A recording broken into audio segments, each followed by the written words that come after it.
여러분, 중동에서 벌어지는 상황을 전 세계가 숨죽이며 지켜보고 있습니다.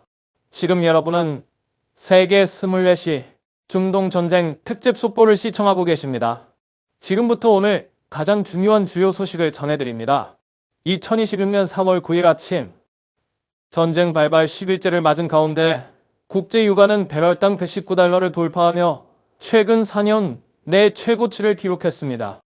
세계 증시는 크게 흔들리고 있으며 이란의 수도 테헤란에서는 이스라엘의 공습으로 타격을 받은 석유 저장 시설에서 치솟은 검은 연기가 여전히 도시 상공을 뒤덮고 있습니다.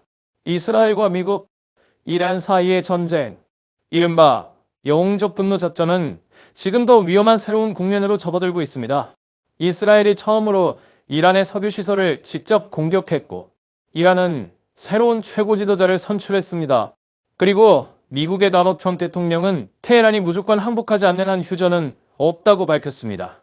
몇 시간 전 들어온 가장 긴급한 소식입니다. 알제지라와 CBS 뉴스 보도에 따르면 2026년 3월 9일 아침 이스라엘군은 테헤란에서 이란 혁명수비대 공군 본부를 파괴했다고 발표했습니다. 해당 공습은 이란 혁명수비대, 즉 IRGC를 겨냥한 대규모 공습작전의 일부입니다. 동시에 워일과 아젠스 프랑스 프레스 보도에 따르면 이스라엘을 리바논의 수도 베이루트 남부 교외 지역에도 공습을 감행하며 전쟁이 이란 국경을 넘어 확산되는 양상을 보이고 있습니다. 또 하나 주목할 만한 사건이 있었습니다. 어젯밤 테헤란에서는 수천 명의 시민들이 거리로 나왔습니다. 그러나 전쟁 반대 시위가 아니라 새로운 최고 지도자를 환영하기 위한 집회였습니다. 어소시에이티드 프레스와 CNN 보도에 따르면 2026년 3월 8일 이란의 종교 지도자들은 모야바 카메니를 이란의 새로운 최고 지도자로 공식 선출했습니다.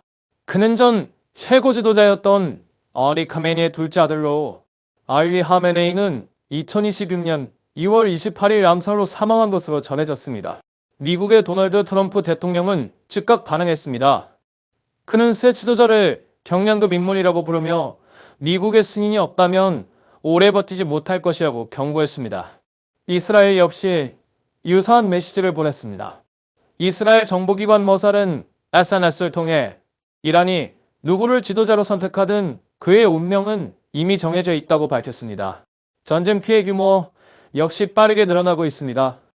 CNN와 The New York Times 보도에 따르면 3월 8일까지 집계된 피해는 이란에서 332명 이상이 사망했고, 이 가운데 어린이가 194명에 달합니다. 레바논에서는 400명 이상이 사망했고, 이스라엘에서는 1여 명의 민간인이 목숨을 잃었습니다. 미군도 8명이 사망한 것으로 알려졌습니다. 특히 최근 공개된 영상에서는 미나브 지역의 한 해군 기지가 초등학교 인근에 위치해 있었으며 공습으로 160명 이상의 학생이 사망했을 가능성이 제기되면서 국제사회에서 큰 논란이 일고 있습니다. 국제사회의 반응도 이어지고 있습니다. 러시아의 블라디미르 푸틴 대통령은 새 최고 지도자 모즈타바 하메네이에게 축하 전문을 보냈습니다. 이는 전쟁이 진행되는 가운데 테헤란에 대한 외교적 지지 신호로 해석됩니다. 한편 유나이티드 네이션즈의 사무총장 등 즉각적인 휴전을 촉구했으며 프랑스는 유엔 안전보장이사회 긴급회의 소집을 요청했습니다. 세계 경제 역시 큰 충격을 받고 있습니다. 국제 유가 브렌트유 가격은 한때 배럴당 119달러까지 상승했다가 현재는 약 110달러 수준으로 다소 하락했습니다. 이는 주요 7개국, 즉 G7이 전략 비축유 방출을 검토하고 있기 때문입니다. 그러나 가장 큰 위험 요인은 여전히 스트레이트 호르무즈입니다. 이 해협을 통해 전 세계 원유의 약 20%가 운송되며 현재 하루 약 900만 배럴의 공급이 차질을 빚고 있는 것으로 알려졌습니다. 이번 전쟁은 베트남에도 영향을 미칠 수 있습니다. 베트남은 석유 제품 상당 부분을 수입에 의존하고 있기 때문에 국제 유가가 30% 상승할 경우 물류 비용 상승, 소비자 물가 상승, 국내 휘발유 가격 상승 등 경제 전반에 부담이 커질 가능성이 있습니다. 또한 아랍에미리트와 카타르, 사우디아라비아 등 걸프 지역에서 일하는 수만 명의 베트남 노동자들의 안전 문제 역시 중요한 관심사가 되고 있습니다. 앞으로 24시간 동안 주목해야 할 세 가지 핵심 포인트가 있습니다.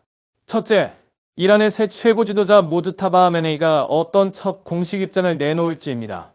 그는 협상을 제안할 것인지 아니면 아버지의 강경 노선을 이어갈 것인지 세계가 주목하고 있습니다. 둘째, G7이 전략 비축유 방출을 실제로 결정할지 여부입니다. 셋째, UN 안전보장이사회의 긴급회의가 어떤 결과를 내놓을지입니다. 지금 세계가 던지고 있는 가장 중요한 질문은 이것입니다. 이란이 알리 하메네이의 아들인 모즈타바 하메네이를 최고 지도자로 선택한 것은 끝까지 저항하겠다는 신호일까요? 아니면 향후 협상을 준비하기 위한 정치적 선택일까요? 여러분의 생각은 어떠신가요?